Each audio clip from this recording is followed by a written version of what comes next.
Welcome to Safe, Efficient, Profitable, a Worker Safety Podcast, where we break down real problems from real situations and discuss realistic solutions.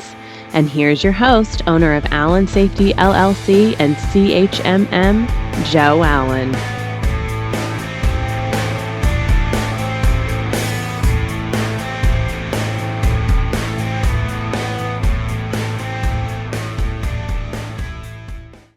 Hello, this is Joe. All right, we're doing another episode on sanitation. I like sanitation. I like working nights. I worked nights for years. I used to work in a hospital also, so I kind of like the clean side of it. And it's food plants. I like having stuff kind of clean. So I like the idea. If you listen to the other episode, you listen to the pros of bringing sanitation internal. This is the pros of having sanitation external, or as in a third party. So people ask me all the time, do I bring it internal or I keep it external? Mine is not to do that. Mine is to advise and support. But mine is to say, here's pros and cons and let you make that decision. We've worked in multiple plants across the country over the years doing sanitation. So because we have, all I want you to know is information, take the information, see what you have. On YouTube, if you are watching today, you can see me. We're doing this a little differently. And if you're on our podcast series and just listening to the verbal version, hello out there. I hope you're having a good day. All right, so here we go. External sanitation. We want to know some pros on how to bring them in. So the first thing we're going to do, look at my phone if you're looking at me, because I do everything on my phone. All right, so the first one is bring it external is I own a business. There's certain things I do and certain things I don't do. I don't really manage our taxes and payroll. We pay a third party to do that. There we go. I don't wash my truck. I take it to the car wash. External sanitation. I don't do certain things like cook certain meals because I may not be good at it. I go to an external process that does it, called a restaurant. So I still evaluate daily, and you do too if you think about it, what you want to do internal and what you want to manage and what you want to do external. So that's the same process you do with this. I've decided now as a manager, I don't want to manage all this. So I'm going to try to give you like 6 ideas of why you bring external. So I'm a manager and I say, you know what? I just don't want the hassle. I don't want to manage it. I don't want to deal with it. So I'm just going to call Sanitation Service 1 and say, hey, what's it take to bid this? They bid the job. I say, okay, and start doing cleaning. So number 1 could be, I just don't want to manage it at all. I just want to let someone else deal with it for a while because I got 20 million things I'm dealing with and I've got turnover and product and customer relations, all that. And I just don't have either time or the energy to manage that process, which is perfectly fine. Every business has different ways of looking at it. Okay, the next one is an external, is that I may think, hey, you're doing a good job, but you know what? I don't know if I like you that well. So I'm going to get a bid from another competitor. And now I'm starting to do some shopping. So one of the advantages of having external is you can shop. If you decide that you don't like control company 1 and you're like, I don't really like the way they do it or something going on, I can shop for a different one. And I can say, I would like these people to try to do a bid. You got to think about it. I get all my work is not just, hey, Joe, you do a great job. Come work for us.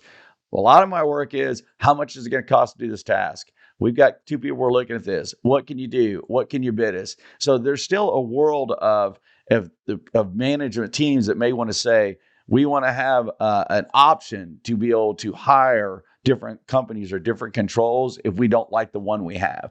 So that's a pro of having external. You have the option of hiring a different company, a different control, and you can see if you like them. If you don't, you have the option to hire another. Everybody has what they like. I mean, not everybody's price list hires us, but they probably may have hired somebody. I don't know why they did or didn't hire us. All I know is they're shopping and that's their choice. All I can do from my system is say, okay, this is the product, this is the price, this is what we can deliver, and in that location decide. So I'm kind of in that world too, kind of like the external, so I see it from that side. Another thing you do when you look at external is if you have a labor issue. Say, you know what, this area, we just can't find anybody to work first and second shift. We're short every day, down 10 people or 20 people. And you just more labor. I don't want to try to hire more on third shift. It's just hard for me to handle. Okay, fine. You hire a sanitation company. They manage the labor of hiring people, and you have that process. You're not dealing with it. Another thing you can do is the manager itself. If you say, I've hired a manager, and my manager's not really working out internal. And I don't want to worry about is the manager here or they on vacation. Well, with an external company, if they have a manager that goes on vacation, they have another manager that fills in. Maybe they have a manager who's going to go on vacation and they're amazing at what they do. And part of it is they have another manager the next layer down that's doing a great job too. And they've been testing them on how to run. So your business still runs the same, but you're not having to worry about it. Another external reason is that you don't want to manage systems like SOPs, lockout, PPE, elevated work, all these systems that sometimes the management teams don't want to manage from the host employer. They will contract out a sanitation because their view is these people do it for a living. This is kind of complex. I don't know how you're going to tie off here to do the cleaning.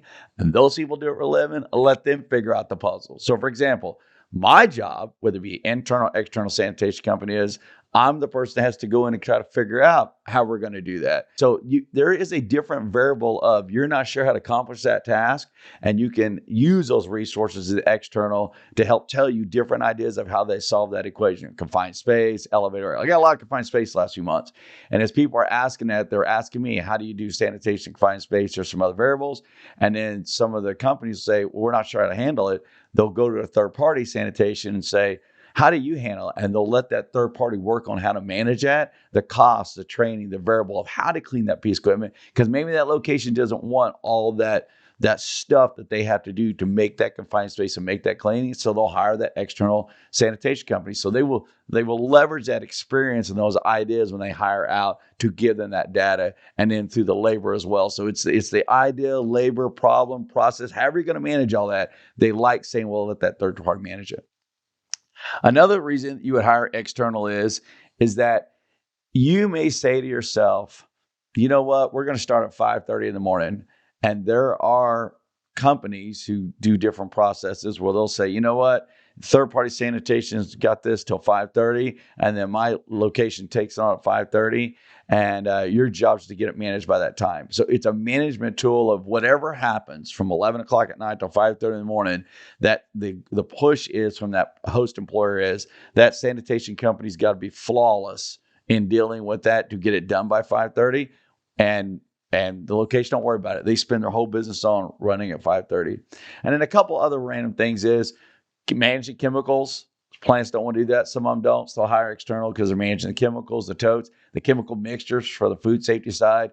They'll say to the sanitation company, you manage the mixtures, you manage calculations, you manage all that kind of stuff. And they don't want to do that, so they'll let them do it. And then the last part is that if you hire external, still remember they're still working at your location. So they still have to be able to lock out correctly. So part of the external is that, do that task. External's got to say, I'm going to lock it out this way. They're going to have their lockout procedure, but the host employer's got to make sure it makes sense. So part of the external is it's not as much labor from the host managing or checking on the external. It's more of a check process where they go in every so often to check on them. So from a labor side of the host employer, it's easier for the manage. All right, Joe, you're going to work third shift this week and do 3 nights and make sure everything lines up with what we're doing. And that's just a different business model and business tool than maybe having a full-time safety manager at night or managing it from the internal side as you do that. So anyway, so those are some different ideas.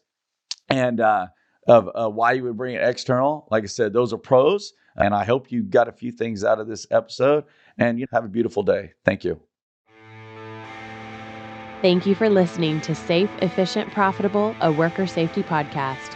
If you like what you heard here, please take a moment to write us a quick review, like, subscribe, and share our podcast so that others can find us. For questions or to request topics that you'd like to hear on our next show, please visit us at www.allen-safety.com. Thank you.